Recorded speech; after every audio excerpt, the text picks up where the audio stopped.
আসসালামু আলাইকুম বন্ধুরা, কেমন আছেন সবাই? আশা করি মহান আল্লাহর রহমতে সবাই অনেক ভালো আছেন। শুরুতেই আন্তরিক ধন্যবাদ জানাই আমাদের প্রিয় দর্শকদের। আপনাদের ভালোবাসা আর উৎসাহই আমাদের প্রতিদিন নতুন ভিডিও নিয়ে আসার অনুপ্রেরণা। আপনিও যদি চান আগামী ভিডিওতে আপনার নাম সবার সামনে দেখানো হোক, তাহলে ভিডিওটি শেষ করে কমেন্টে অবশ্যই আপনার নাম এবং কোন জেলা বা দেশ থেকে দেখছেন সেটা লিখে জানাবেন। আর আপনাদের অসীম ভালোবাসায় নাটকবাজ 2.0 পরিবার এখন 1400 সদস্যের একটি বড় পরিবার। এই ভালোবাসা ধরে রাখতে নিয়মিত নতুন নতুন নাটকের রিভিউ, বিশ্লেষণ এবং দারুণ সব প্রেডিকশন নিয়ে আমরা প্রতিদিন আপনাদের সামনে হাজির হচ্ছি। তাই এখনও যদি চ্যানেলটি সাবস্ক্রাইব না করে থাকেন, তাহলে এখনই সাবস্ক্রাইব করে আমাদের পরিবারের একজন সদস্য হয়ে যান। আর হ্যাঁ, ভিডিওর একদম শেষে জানিয়ে দেব পরবর্তী পর্ব কবে, কোন চ্যানেলে এবং কয়টায় প্রচার হবে। তাহলে আর দেরি নয়, চলুন শুরু করা যাক আজকের নাটকের সবচেয়ে গুরুত্বপূর্ণ ঘটনা, লুকিয়ে থাকা রহস্য, বিস্তারিত বিশ্লেষণ এবং আগামী পর্বের দারুণ প্রেডিকশন। একজন মানুষ যখন অর্থমন্ত্রীর বাড়ির গেটে গিয়ে সরাসরি দেখা চাইতে পারে, ব্যাংকে ঢুকে একা দাঁড়িয়ে থাকতে পারে, আর মন্ত্রীর নিজের ছেলেকে সাথে নিয়ে মন্ত্রীকে ফোনে কথা বলাতে পারে, তখন বুঝতে হবে সে শুধু রাগী মানুষ নয়, সে একজন পরিকল্পিত, ঠান্ডা মাথার লড়াকু মানুষ। দুনিয়া টাকার গোলাম নাটকের 20তম পর্বে সেজাদ চৌধুরী ঠিক এটাই করেছে। আর এই পর্বে শুধু লড়াই হয়নি, একটা মেয়ের মৃত্যুর বিচারের দাবি রাস্তা থেকে উঠে সরাসরি ক্ষমতার দরজায় পৌঁছে গেছে। পুরো পর্বটা একটা সংঘর্ষের গল্প, শুধু মানুষে মানুষে নয়, বিবেকে আর ক্ষমতায়। যে মন্ত্রী কখনো কারো কাছে ক্ষমা চাননি, আজ তাকেই জনসম্মুখে মাথা নোয়াতে দেখা গেছে। এই পর্বের সবচেয়ে বড় মুহূর্তটা কোনটা, কোথায় গল্প একটু অপ্রত্যাশিত মোড় নিয়েছে, আর 21তম পর্বে কি হতে পারে, সব কিছু আজকের রিভিউতে বিস্তারিত বলবো, তাই শেষ পর্যন্ত সঙ্গে থাকুন। এই পর্বের শুরুটা একটা চরম টেনশনের মুহূর্ত দিয়ে হয়। ব্যাংকের ভেতরে সেজাদ চৌধুরী একা দাঁড়িয়ে, সামনে ব্যাংকের কর্মীরা, সবাই খাবড়ে গেছে। তারা বোঝার চেষ্টা করছে লোকটা আসলে কি চায়, তাকে শান্ত করার চেষ্টা চলছে। কথায় কথায় বলছে, আপনি যা বলবেন তাই করব, যেভাবে বলবেন সেভাবে করব। কিন্তু সেজাদ শান্ত হওয়ার মানুষ নয়। সে স্পষ্ট জানিয়ে দিয়েছে যতক্ষণ না তার বোনের জীবনের বিচার হবে, ততক্ষণ সে এই ব্যাংকেই থাকবে। এখানে একটা জিনিস খেয়াল করার আছে, সেজাদ ব্যাংকে এসেছে ক্ষোভ থেকে, কিন্তু সে অন্ধ ক্ষোভে ছুটছে না। সে জানে সে কোথায় আছে, কার বিরুদ্ধে লড়ছে আর কিভাবে এগোতে হবে। ব্যাংকের কর্মীরা যখন বলে এই সমাজই দায়ী, আমাদের কিছু করার নেই, সেজাদ তখন সাথে সাথে বলে, হ্যাঁ, সমাজ দায়ী, কিন্তু এই সমস্ত কিছু শুরু এই ব্যাংক থেকেই হয়েছে। মানে সে দোষটা সমাজের কাঁধে ছেড়ে দেওয়ার ফাঁদে পা দেয়নি, সে সরাসরি উৎসে আঙুল তুলেছে। কর্মীরা তখন একটা সহজ সমাধান দেওয়ার চেষ্টা করে, টাকা চেঞ্জ করে দেবে, বিষয়টা মিটিয়ে দেবে। কিন্তু সেজাদের প্রশ্নটা শুনলে বুকের মধ্যে একটা ভার অনুভব হয়। সে জিজ্ঞেস করে, টাকা চেঞ্জ করলে কি মেয়েটার জীবন ফেরত পাব? টাকা দিলে কি তার সম্মান ফেরত পাব? সে বলে তার কাছে টাকার অভাব নেই, সে এখানে এসেছে টাকার জন্য নয়। এই কথাটুকু ছোট মনে হলেও এর ভেতরে অনেক গভীর একটা কথা আছে। সমাজে যখন কোনো অন্যায় হয়, তখন সবার প্রথম চেষ্টা থাকে ক্ষতিগ্রস্ত পক্ষকে আর্থিক ক্ষতিপূরণ দিয়ে চুপ করানো, যেন সবকিছুর দাম টাকায় পরিমাপ করা যায়। সেজাদ সেই ধারণাটাকে সরাসরি প্রত্যাখ্যান করেছে। সে বলেছে বোনের সম্মান ও বোনের জীবন, সেটার বিনিময় মূল্য কোনো টাকাই নেই। এরপর সেজাদ তার দাবিটা স্পষ্ট করে বলে, সে চায় ব্যাংকের মালিক নিজে সেই বাবার কাছে যাবে, জনসম্মুখে ক্ষমা চাইবে, নিজের দোষ স্বীকার করে আইনের কাছে নিজেকে সমর্পণ করবে। এই দাবিটা শুনে ব্যাংকের কর্মীরা যেন পাথর হয়ে যায়। তারা বলে, আপনি জানেন কি এই ব্যাংকের মালিক কে? অর্থমন্ত্রী জুনায়েদ চৌধুরী।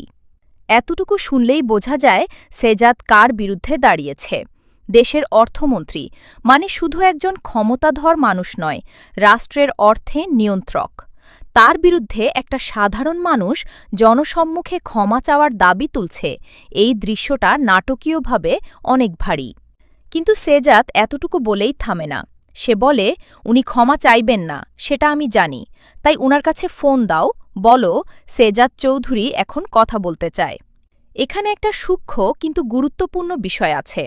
সেজাদ এখানে মন্ত্রী জুনায়েদ চৌধুরীর সাথে সরাসরি কথা বলতে চায়নি। সে বলেছে, সেজাদ চৌধুরী বলছে মন্ত্রীকে ফোন করো। এই ভাষাটা পরিচয় দেওয়ার ভাষা, মানে সে ইঙ্গিত দিচ্ছে আমার পরিচয় আছে, আমার পারিবারিক পরিচয় এই নামের সাথে জড়িত। এদিকে পুলিশ থানায় ম্যানেজারের ফোন যায় এক অফিসারের কাছে। সে মন্ত্রীকে বিষয়টা জানায়। মন্ত্রীর প্রতিক্রিয়া দেখলে তার চরিত্রটা একদম স্পষ্ট হয়ে যায়। তিনি বিরক্ত এবং বলেন, এসব ছোট বিষয়ে আমাকে ফোন করা কেন, তুমি নিজেই সামলাতে পারো না? এই প্রতিক্রিয়াটা বলে দেয় একটা মেয়ে মারা গেছে, তার বাবা বিপদে আছে, তার পরিবার ক্ষতিগ্রস্ত। এই বিষয়গুলো মন্ত্রী সাহেবের কাছে ছোট বিষয়। এই একটা মনোভাব দিয়ে পুরো চরিত্রটার গভীরতা বোঝা যায়। একজন মানুষ যখন অন্যের জীবন মৃত্যুকে ছোট সমস্যা হিসেবে দেখে, তখন সে ঠিক কতটা অমানবিক সেটা আর আলাদা করে বলার দরকার পড়ে না। ম্যানেজার যখন বলে শুধু একটা ছোট্ট সরি বললেই সব মিটে যাবে, মন্ত্রী তখন প্রায় ক্ষেপে ওঠেন। বলেন, জুনায়েদ চৌধুরী কি কখনো কাউকে সরি বলেছে? তাহলে সেই প্রস্তাব দেওয়ার সাহস কে দিয়েছে তোমাকে? এই ডায়লগটা চরিত্রটার অহংকারের একটা পরিষ্কার ছবি। তিনি ক্ষমা চাওয়াকে দুর্বলতার লক্ষণ মনে করেন। এই মানসিকতার মানুষেরাই সমাজের সবচেয়ে বিপজ্জনক, কারণ ভুল করার পরেও তারা ভুল স্বীকার করে না।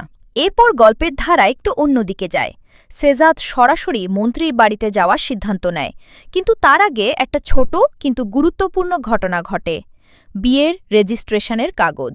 সেজাদ কাজী অফিসে যায়, কাজীকে জিজ্ঞেস করে তার বিয়ের নিবন্ধন হয়েছে কিনা।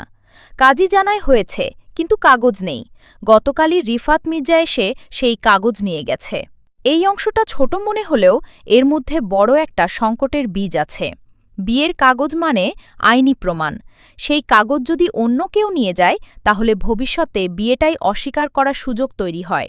রিফাত মির্জা হঠাৎ করে কাগজ নিতে গেছে কেন, এই প্রশ্নটা মনে রাখতে হবে। এটা কি তার নিজের সিদ্ধান্ত, নাকি কেউ তাকে পাঠিয়েছে? এই একটা দৃশ্য থেকে বোঝা যাচ্ছে সামনে বিয়ে নিয়ে নতুন জটিলতা আসতে পারে। এদিকে সেজাদ মন্ত্রীর বাড়িতে যায়, গেটে পুলিশ আটকায়। সেজাদ বলে, মন্ত্রীর কারণে একটা মেয়ে মারা গেছে, আমি সরাসরি কথা বলতে চাই। পুলিশ বলে, ঠিক আছে, অপেক্ষা করুন। কিন্তু ভেতর থেকে সিদ্ধান্ত আসে, ঘাড় ধাক্কা দিয়ে বের করে দাও। এই মুহূর্তে মন্ত্রী নিজের লোকদের বলেন, সেজাদ চৌধুরী অনেক বিপজ্জনক একটা মানুষ, সরকারের চেয়েও বেশি। যদি বেশি বাড়াবাড়ি করে কি করতে হবে তুমি জানো। এই কথাটা একটা সূক্ষ্ম হুমকি। মন্ত্রী নিজেই বলছেন সেজাদ সাধারণ কেউ না, এমনকি সরকার থেকেও বেশি শক্তিশালী। তাহলে প্রশ্ন ওঠে, সেজাদ আসলে কে? এই নাটকে তার পরিচয় বা পরিবারের সাথে মন্ত্রীর কি সম্পর্ক, সেটা ধীরে ধীরে আরও স্পষ্ট হবে। তবে এই পর্বেই এটা স্পষ্ট যে মন্ত্রী তাকে এড়াতে চাইছেন, কারণ তিনি জানেন সেজাদ এমন কেউ যে সত্যিকারের বিপদ ডেকে আনতে পারে। সেজাদ ফিরে আসে, কিন্তু সে হার মানে না। এখানেই গল্পটা সবচেয়ে চমৎকার একটা মোড় নেয়। মন্ত্রীর ছেলেকে স্কুল থেকে আনতে যাওয়া ড্রাইভারকে সেজাদ আটকে রাখে, আর সুযোগ বুঝে সে নিজেই মন্ত্রীর ছেলের সামনে যায়, একটা মুখোশ পরে। ছেলেটার নাম টুটুল, সে ছোট ও চঞ্চল। সেজাদ তার সাথে খেলার ছলে পরিচয় করে নেয়। টুটুল মুখোশটা দেখে অবাক হয়, জিজ্ঞেস করে, তুমি কি মাস্ক পরে আছো নাকি সত্যিই বুড়ো? মিষ্টি একটা বাচ্চার কথা। সেজাদ বলে, আমরা তোমার বাবার সাথে একটা প্র্যাঙ্ক করব, তুমি মাস্ক পরে তোমার বাবার সামনে যাবে, দেখব ভয় পান কিনা। টুটুল সঙ্গে সঙ্গে রাজি। বাচ্চারা এই ধরনের মজায় কখনো না বলে না। এই দৃশ্যটা দেখলে দুটো জিনিস একসাথে অনুভব হয়। একদিকে একটা শিশু নির্দোষভাবে খেলছে, তার কোনো ধারণাই নেই পুরো পরিস্থিতির। আর অন্যদিকে সেজাদ একটা সূক্ষ্ম কৌশল নিচ্ছে মন্ত্রীর সাথে কথা বলার জন্য। তবে এখানে যেটা গুরুত্বপূর্ণ, সেজাদ শিশুটিকে কোনো ক্ষতি করেনি, করার উদ্দেশ্যও ছিল না। সে ছেলেটিকে নিয়ে মন্ত্রীর বাড়ি ফিরিয়ে দেওয়ার প্রতিশ্রুতি দিয়েছে। এরপর সেজাদ মন্ত্রীর অফিসে ফোন করে বলে, আপনার ছেলে আমার কাছে আছে। মন্ত্রীর সাথে সাথে খাবড়ে যান, কিডন্যাপ করেছে? সেজাদ শান্তভাবে বলে, আমি কিডন্যাপার হলে টাকা বা সম্পত্তি চাইতাম, আমি চাই শুধু আপনার সাথে একটু কথা বলতে। এই মুহূর্তটা পুরো পর্বের সবচেয়ে টানটান দৃশ্য। মন্ত্রী যে মানুষটাকে ঘাড় ধাক্কা দিয়ে বের করে দিতে বলেছিলেন, সেই মানুষই এখন তার ছেলেকে সামনে রেখে কথা বলাচ্ছে। ক্ষমতার ভারসাম্য মুহূর্তের মধ্যে উল্টে গেছে। মন্ত্রী রাজি হন, ছেলেকে নিয়ে এসো। শেজাদ টুটুলকে বাবার কাছে ফিরিয়ে দেয়। টুটুল নিজেও বলে বাবা ভয় পেয়েছে। এই ছোট কথাটা আসলে অনেক বড়। একটা শিশুর সরল পর্যবেক্ষণে উঠে এসেছে যে তার বাবা, দেশের অর্থমন্ত্রী, একটু আগেই ভয় পেয়েছিলেন। ক্ষমতা যতই থাকুক, সন্তানের নিরাপত্তার প্রশ্নে সব মানুষই ভেঙে পড়ে। এরপর শেজাদের সাথে মন্ত্রীর মুখোমুখি কথা হয়। মন্ত্রী বলেন, তুমি অনেক ঠান্ডা মাথার বিপজ্জনক মানুষ, তবে বলো কি চাও। এই স্বীকৃতিটা ছোট নয়। একজন মন্ত্রী, যিনি নিজে ক্ষমতার শীর্ষে, তিনি সামনের মানুষকে বিপজ্জনক বলছেন, মানে সম্মান করছেন, কিছুটা ভয়ও পাচ্ছেন। এই পরিবর্তনটা এসেছে কারণ শেজাদ কখনো সরাসরি হুমকি দেয়নি, আইন ভাঙেনি, শুধু বুদ্ধিমত্তা দিয়ে কাজ করেছে। শেজাদ আবার তার দাবিটা স্পষ্ট করে বলে, আপনার ব্যাংকের জাল টাকার কারণে একটা মেয়ে মারা গেছে, একজন বাবা সন্তান হারিয়েছে, সমাজের কাছে অপদস্থ হয়েছে, কি হয়েছে তাতে? এই কথা বলার মতো মনোভাব একজন মানুষ কিভাবে রাখতে পারে? মন্ত্রী তখন সহজ সমাধানে ফিরে যান। কত টাকা লাগবে বলো? শেজাদ আবার প্রত্যাখ্যান করে, বলে, আমার টাকার অভাব নেই, আমি টাকার জন্য আসিনি। মন্ত্রী তখন অনেকটা বাধ্য হয়েই বলেন, ঠিক আছে, মেয়েটার বাবাকে নিয়ে এসো, আমি সরি বলে দিচ্ছি। শেজাদ বলে, ভালো বলেছেন, কিন্তু সরি বলার জন্য উনাকে এখানে আনা হবে না, আপনাকে নিজে উনার কাছে যেতে হবে, সবার সামনে, জনসম্মুখে ক্ষমা চাইতে হবে, আর কথা দিতে হবে এই ধরনের ভুল আর কখনো হবে না। এই দাবিটা মন্ত্রীর জন্য শুধু অপমানজনক নয়, এটা রাজনৈতিকভাবেও অনেক বড় ঝুঁকি। জনসম্মুখে ক্ষমা চাওয়া মানে নিজের ভুল স্বীকার করা, আইনি দায় মেনে নেওয়ার পথ খোলা রাখা। কিন্তু মন্ত্রী মাথা নেড়ে রাজি হলেন। যে মুহূর্তটা দর্শকের মনে দীর্ঘদিন থেকে যাবে সেটা হলো সাংবাদিকদের উপস্থিতির দৃশ্য। শেজাদ পুরো পরিকল্পনা এমনভাবে সাজিয়েছিল যে মন্ত্রীর ক্ষমা চাওয়ার দৃশ্যটা ক্যামেরায় ধরা পড়বে। সাংবাদিকরা উপস্থিত হয়ে গেছে, মন্ত্রীর সহযোগীরা ক্যামেরা বন্ধ করতে বলছে, মানুষ সরাতে বলছে, কিন্তু ততক্ষণে যা হওয়ার হয়ে গেছে। শেজাদ মন্ত্রীকে সামনে এনে দাঁড় করায়, বলে, মূর্তির মতো দাঁড়িয়ে কেন, যান ক্ষমা চান। এই দৃশ্যে শেজাদ একজন সাধারণ ক্ষুব্ধ মানুষ থেকে একজন কৌশলী প্রতিবাদকারীতে পরিণত হয়েছে। সে শুধু নিজের বোনের মৃত্যুর বিচার চাইছে না, সে সমাজের সামনে একটা দুর্নীতিগ্রস্ত ক্ষমতাভানকে জবাবদিহি করাচ্ছে। তবে এই পর্বে একটা সমান্তরাল গল্পও চলছে, ঋতু। শেজাদের বোন ঋতু এবং তার সম্পর্কের জটিলতা এই পর্বেও একটু আলো পেয়েছে। ভাই জিজ্ঞেস করছে, তুই হাজব্যান্ডের কাছে যাচ্ছিস না কেন? তোর হাজব্যান্ড যে শেজাদ, এটা বুঝতে আর কতদিন লাগবে? ঋতু বলে, অনেক কিছু এখনো ক্লিয়ার না, ও আমার কাছে সময় চেয়েছে। এই সম্পর্কটা এখনো একটা ঝুলন্ত অবস্থায় আছে। একদিকে ঋতু দ্বিধায়, অন্যদিকে ফাতেমার বিষয়ও এখনও মিটে যায়নি। ভাই বলছেন, ফাতেমার বিষয়টা তার উপর ছাড়ো, সে সামলে নেবে। আর হাতে কাগজ আছে, খেলা এবার শুরু হবে। এই কাগজটা কি সেটা এই পর্বে পুরোপুরি স্পষ্ট হয়নি, তবে ইঙ্গিত দেওয়া হয়েছে যে এটা একটা গুরুত্বপূর্ণ দলিল। সম্ভবত এমন কিছু যা ফাতেমার সাথে শেজাদের সম্পর্কের বৈধতা বা অবৈধতা নির্ধারণ করবে, অথবা কাউকে আইনগতভাবে কোণঠাসা করার হাতিয়ার হবে। প্রিয় অনুভূতি চ্যানেলে নতুন হয়ে থাকলে এই ধরনের বিস্তারিত পর্বভিত্তিক রিভিউ পেতে সাবস্ক্রাইব করে বেল আইকনটি অন করে রাখুন, তাহলে প্রতিটি নতুন পর্বের রিভিউ সবার আগে পাবেন। এবার একটু পুরো পর্বের বড় ছবিটা দেখি। দুনিয়া টাকার গোলাম নাটকের ২০তম পর্বে মূলত দুটো বড় বিষয় একসাথে চলেছে। প্রথমটা হল শেজাবের প্রতিবাদ যাত্রা।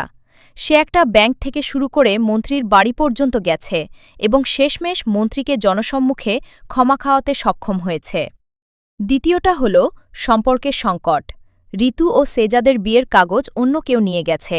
ঋতু এখনও দ্বিধায়, আর ভাইয়ের হাতে একটা কাগজ আছে যা দিয়ে নতুন একটা দাবা খেলা শুরু হতে পারে।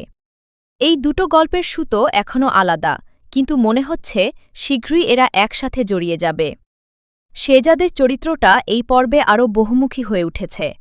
সে ক্রোধী কিন্তু বোকা নয়, সে কৌশলী কিন্তু নির্দয় নয়। মন্ত্রীর ছেলের সাথে তার আচরণে স্পষ্ট যে সে নিরপরাধ মানুষকে কখনো কষ্ট দিতে চায় না, সে শুধু দোষীদের জবাবদিহিতার সামনে দাঁড় করাতে চায়। মন্ত্রীর চরিত্রটাও এই পর্বে নতুন একটা আলোয় দেখা গেছে। বাইরে তিনি ক্ষমতাবান, দম্ভী, কাউকে সরি বলেন না। কিন্তু ছেলের কথায় সব হিসাব উল্টে গেছে। এটা মানবিক দুর্বলতা এবং এই দুর্বলতাকেই শেজাদ কাজে লাগিয়েছে। এবার একটু ভাবি পরের পর্বে কি হতে পারে। ২১তম পর্বে সম্ভবত মন্ত্রীর জনসম্মুখে ক্ষমা চাওয়ার ঘটনার প্রভাব দেখা যাবে। যে ভিডিও তৈরি হয়েছে সেটা যদি ছড়িয়ে পড়ে তাহলে মন্ত্রীর রাজনৈতিক ক্যারিয়ার বড় ধাক্কা খাবে। কিন্তু মন্ত্রী কি চুপ থাকবেন? সম্ভাবনা কম। তিনি পাল্টা পদক্ষেপ নিতে পারেন, শেজাদের বিরুদ্ধে আইনি বা অবৈধ কোনো পথে চাপ দিতে পারেন। ব্যাংকে ঢোকার ঘটনাটাকে ইস্যু বানানো হতে পারে। বিয়ের কাগজ নিয়ে যাওয়ার বিষয়টা ২১তম পর্বে বড় আকার নেওয়ার সম্ভাবনা আছে। রিফাত মির্জা কেন কাগজ নিয়েছে সেটা যদি প্রকাশ পায় তাহলে ঋতু ও শেজাদের সম্পর্কে নতুন সংকট তৈরি হতে পারে। হয়তো বিয়েটাকেই অস্বীকার করার চেষ্টা হবে অথবা কাগজটাকে অন্য কোথাও ব্যবহার করা হবে। ভাইয়ের হাতের কাগজটাও পরবর্তী পর্বে একটা বড় ভূমিকা রাখতে পারে। সে বলেছে, এবার খেলা আমি খেলব। এই ধরনের কথার পর সাধারণত একটা নাটকীয় পদক্ষেপ আসে। হয়তো সে ফাতেমার বিরুদ্ধে কিছু করবে অথবা শেজাদের পক্ষে কোনো শক্তিশালী পদক্ষেপ নেবে। শেজাদ ও ঋতুর সম্পর্কে এগিয়ে যাওয়ার একটা ইঙ্গিতও ছিল এই পর্বে। ঋতু দ্বিধায় আছে কিন্তু পুরোপুরি সরে যায়নি। ২১তম পর্বে হয়তো সেই দূরত্বটা একটু কমবে অথবা নতুন কোনো তথ্য সামনে আসবে যা সম্পর্কটাকে আরও জটিল করে তুলবে। সামগ্রিকভাবে এই পর্বটা দুনিয়া টাকার গোলাম নাটকের একটা টার্নিং পয়েন্ট। এতদিন ধরে যে অবিচারের গল্প চলছিল তার বিরুদ্ধে প্রথমবারের মতো একটা বাস্তব সাড়া এলো। মন্ত্রী ক্ষমা চেয়েছেন। এটা ছোট না, এটা বিশাল। কিন্তু ক্ষমা চাওয়া মানেই ন্যায়বিচার হয়ে গেল না। আসল লড়াই এখনও বাকি। এই নাটকটা একটা গুরুত্বপূর্ণ সামাজিক প্রশ্ন তুলে ধরছে। ক্ষমতাবানেরা যখন ভুল করে তখন তাদের জবাবদিহির পথটা কতটা কঠিন। একজন সাধারণ মানুষ যখন বিচার চাইতে যায় তাকে কত দরজা পেরোতে হয়, কতটা ঝুঁকি নিতে হয়। শেজাদ এই পর্বে সেই কঠিন পথটা। আসসালামু আলাইকুম প্রিয় বন্ধুরা, আশা করি আপনারা সবাই আল্লাহর অশেষ রহমতে সুস্থ আছেন। ভিডিও শুরুতে আমাদের পুরো টিমের পক্ষ থেকে জানাই অসংখ্য ভালোবাসা, শ্রদ্ধা এবং হৃদয়ের গভীর অন্তরস্থল থেকে কৃতজ্ঞতা। কারণ আপনাদের অক্লান্ত লাইক, সাপোর্ট ও ভালোবাসায় আমাদের ইউটিউব এবং ফেসবুক পেজ নাটকবাজ ২.০ এগিয়ে যাচ্ছে অনেক দূর। বিশ্বাস করুন বন্ধুরা, এই অর্জন শুধু আমাদের না, এটা আপনাদের সবার। আর তাই আপনাদের জন্য রয়েছে একটা ছোট্ট সারপ্রাইজ। ভিডিওর নিচে কমেন্ট করুন আপনি কোন দেশ বা জেলার মানুষ, যেমন Bangladesh, Abu Dhabi, India, Malaysia, Saudi, Qatar, Oman, নাকি অন্য কোনো দেশ থেকে দেখছেন আমাদের ভিডিওগুলা। কারণ আমরা নিয়মিত দর্শকের মধ্য হতে কয়েকজনকে লটারির মাধ্যমে বিশেষ উপহার দিতে যাচ্ছি। তাই এখনই কমেন্ট করে নিজেদের উপস্থিতি জানিয়ে দিন। কতদিন সে হাসপাতালে ছিল? কোথায় ছিল? মা বলে ২ দিন। কিন্তু শাহজাদ মানছে না, কারণ তার হাতে ট্যাটু আছে। সেখানে জুলাই মাসের উল্লেখ আছে। আর হাসপাতালে একটা মেয়ে বারবার তাকে অন্য নামে ডাকছে। ২ দিনের হিসাবে এই সব কিছু মেলে না। মা যখন আর লুকিয়ে রাখার পথ খুঁজে পাচ্ছে না, তখন শাহজাদের পরিবার পুরো সত্যটা বলে দেয়। আর এই সত্যটা এতটাই জটিল যে শাহজাদ নিজেই বলে ওঠে, এটা অসম্ভব, কারণ যা ঘটেছে সেটা সত্যিই অবিশ্বাস্য। প্রথম আক্রমণের পর শাহজাদকে তারা খুঁজে পায়নি। ৩ মাস ধরে খোঁজা হয়েছে। এই ৩ মাসে শাহজাদ স্মৃতিভ্রম অবস্থায় মির্জা পরিবারের বাড়িতে গিয়ে পড়েছে। চাকর হিসেবে কাজ করছে। গোলাম নামে পরিচিত হয়েছে। আর সেই বাড়িতেই সে বিয়ে করেছে। তারপর দাউদের লোকেরা দ্বিতীয়বার আক্রমণ করেছে। হাসপাতালে ভর্তি হয়েছে। জ্ঞান ফেরার পর তার পুরনো স্মৃতি ফিরে এসেছে, কিন্তু মাঝের ৬ মাসের কোনো কিছুই মনে নেই। এই অংশটা পর্বের সবচেয়ে নাটকীয় এবং আবেগের দিক থেকে সবচেয়ে ভারী মুহূর্ত, কারণ এখানে একসাথে অনেকগুলো জিনিস ঘটছে। শাহজাদ জানতে পারছে সে আরেকটা বিয়ে করেছে, যার কথা তার মনে নেই। সেই বিয়ের পেছনে আছে একটা পরিচয়হীন জীবনের গল্প। আর এই পুরো সময়টা তার পরিবার তাকে না পেয়ে পাগলের মতো খুঁজেছে। তার মা কাঁদেনি হয়তো এখন, কিন্তু ৩ মাস যে কষ্ট সে বহন করেছে সেটার ভার এই মুহূর্তে কথার মধ্য দিয়েও অনুভব করা যাচ্ছে। ডাক্তারের পরামর্শের কথাও উঠে আসে। বলা হয়েছিল স্মৃতি ফেরার পর যেন তাকে হঠাৎ করে বেশি চাপ না দেওয়া হয়। মস্তিষ্কের ওপর বাড়তি চাপ পড়লে ক্ষতি হতে পারে। এই কারণে পরিবার চুপ করেছিল। সেটা শুনে শাহজাদের মাথায় আরও প্রশ্ন ঘুরতে থাকে। মানে কি, এই যে সে স্মৃতিভ্রম অবস্থায় নিজেই বিয়ে করেছে? হ্যাঁ, সেটাই। আর এই তথ্যটা বুঝতে পেরে এই পর্বের অন্য একটা চরিত্র ফাতেমা ভেঙে পড়ে। ফাতেমা এতক্ষণ বাইরে থেকে দেখছিল। সে বুঝতে পারছে শাহজাদ এখন ঋতুর কাছে যাবে। তার মনে হচ্ছে সে হয়তো এই বাড়ি থেকে বের হয়ে যাবে, হয়তো তাকে মেরেও ফেলতে পারে যদি জানে সে আগে থেকে কারো স্ত্রী ছিল। ফাতেমার ভয়টা বুঝতে হলে তার অবস্থানটা বুঝতে হবে। সে এই বাড়িতে এসেছিল একটা নির্দিষ্ট পরিচয় নিয়ে, কিন্তু এখন সব উল্টে যাচ্ছে। শাহজাদের অতীত ফিরে এসেছে, ঋতু এসে পড়েছে, আর ফাতেমা ও রিশাদের সম্পর্কের কথাও এখন প্রকাশ পেয়ে গেছে পরিবারের সামনে। এখানেই আরেকটা উন্মোচন ঘটে। শাহজাদের বোন জানায় যে ফাতেমাকে বিয়ে করার পেছনে একটা ফাঁদ ছিল। রিশাদ ফাতেমাকে বুঝিয়েছিল যে শাহজাদ তাকে ধোঁকা দিয়েছে, সে বেঁচে নেই বা আর ফিরবে না, তাই তাকে মুভ অন করতে হবে। এই কথায় বিশ্বাস করে ফাতেমা কাজী অফিসে গিয়ে স্বামীকে মৃত ঘোষণা করে রিশাদকে বিয়ে করেছিল। কিন্তু এখন সেই একই স্বামী জীবিত অবস্থায় সামনে। এই অংশটা একটু থেমে ভাবলে অনেক কিছু বের হয়ে আসে। রিশাদ ইচ্ছা করেই ফাতেমাকে বিভ্রান্ত করেছে। সে জানত শাহজাদ বেঁচে আছে, অথবা অন্তত সেটা নিশ্চিত না হয়েই ফাতেমাকে তাড়া দিয়েছে। তার লক্ষ্য ছিল ফাতেমার সম্পদ বা তার নিজের কোনো স্বার্থ, আর ফাতেমার সরল বিশ্বাসে সব মেনে নিয়েছে। এটা একটা সুচতুর প্রতারণা, যেটা এখন একটু একটু করে সবার সামনে বেরিয়ে আসছে। শাহজাদের মা যখন বুঝতে পারলেন পুরো বিষয়টা, তখন তিনি তার ছেলেকে মাঝখান থেকে চুপ থাকতে বললেন, কারণ এখন চিৎকার করার সময় না, ভেবে সিদ্ধান্ত নেওয়ার সময়। শাহজাদ নিজেও চুপ। সে বুঝতে পারছে এই পরিস্থিতি কতটা জটিল। একদিকে ঋতু, অন্যদিকে ফাতেমা, আর মাঝখানে তার নিজের এমন একটা অধ্যায় যার কোনো স্মৃতি নেই তার কাছে। এখানে গল্পটা শুধু দুটো মেয়ের মধ্যে একটা ছেলের টানাটানির গল্প না, এটা আসলে পরিচয়, বিশ্বাস, স্মৃতি আর দায়িত্বের গল্প। শাহজাদ কি সেই 6 মাসের সিদ্ধান্তের দায়িত্ব নিতে পারবে যা সে নিজে নিয়েছিল কিন্তু এখন মনে নেই? এই প্রশ্নের উত্তর পুরো গল্পের মোড় ঠিক করে দেবে। আপনি যদি প্রিয়া অনুভূতি চ্যানেলে নতুন হয়ে থাকেন, তাহলে এমন বিস্তারিত পর্বভিত্তিক রিভিউ পেতে চ্যানেলটি সাবস্ক্রাইব করে সঙ্গে থাকতে পারেন। পর্বের দ্বিতীয় বড় অংশে চলে আসে সম্পূর্ণ আলাদা একটা পরিস্থিতি। একটা বিয়ের আয়োজন চলছে, গরিব ঘরের একটা মেয়ের বিয়ে। একজন উপকারী মানুষ মেয়েটার বিয়ের জন্য চেক দিয়েছিলেন, সেই চেক ভাঙিয়ে টাকা আনা হয়েছে। কিন্তু বিয়ের মজলিসে যখন টাকা দেওয়া হলো, তখন ধরা পড়ল সে টাকা নকল। এই দৃশ্যটা একটু থামিয়ে দেখলে বোঝা যায় এখানে কতগুলো স্তর আছে।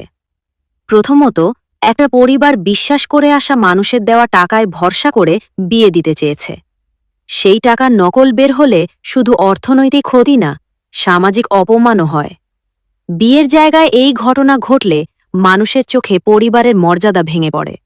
দ্বিতীয়ত, যে মানুষটাকে ভাই বলে বিশ্বাস করা হয়েছিল, তার দেওয়া টাকা যদি জাল হয়, তাহলে সেই বিশ্বাসটাও প্রশ্নের মুখে পড়ে। বিয়ের অনুষ্ঠান থেমে যায়, হইচই শুরু হয়। যে মানুষটা ওই পরিবারকে সাহায্য করতে চেয়েছিলেন, তাকে এই অপমান মেনে নিতে হচ্ছে। পুরো ঘটনাটায় একটা হতাশার রং আছে। মানুষ ভালো কাজ করতে চাইলেও কখনো কখনো সেটা উল্টো দিক থেকে আসে। এরপরে দৃশ্যে আসে সবচেয়ে ভারী খবরটা। ফোনে জানানো হয় যে বিয়ে যার হওয়ার কথা ছিল, সেই মেয়েটি সুইসাইড করেছে। এই একটা তথ্য পুরো পর্বের বাতাস পাল্টে দেয়। এতক্ষণ যে ঘটনাগুলো জটিল মনে হচ্ছিল, সেগুলো হঠাৎ অনেক বেশি গুরুতর হয়ে যায়। একটা মেয়ে বিয়ের দিন বাড়ির বাইরে নিজেকে শেষ করে দিতে চাইছে। এই তথ্যটা পর্বের সবচেয়ে আবেগঘন মুহূর্তগুলোর একটা। আর যে মানুষটা তার বিয়ের জন্য এগিয়ে এসেছিলেন, তিনি যখন এই খবর পেলেন, তখন তার প্রতিক্রিয়াটা স্বাভাবিকভাবেই অনেক তীব্র হয়ে উঠল। তিনি সরাসরি ব্যাংকে চলে গেলেন। সেখানে গিয়ে বুঝিয়ে দিলেন জাল টাকার ঘটনার সাথে এই মৃত্যুর একটা যোগসূত্র আছে। কারণ সেই জাল টাকার কারণেই বিয়ের অনুষ্ঠান ভেঙে গেছে, পরিবার অপমানিত হয়েছে, আর মেয়েটা হয়তো এই অপমানটাই সহ্য করতে পারেনি। ব্যাংকের কর্মকর্তারা প্রথমে নিজেদের দায় এড়াতে চেষ্টা করল, বলল টাকা নেওয়ার সময় নিজে দেখে নিতে হবে।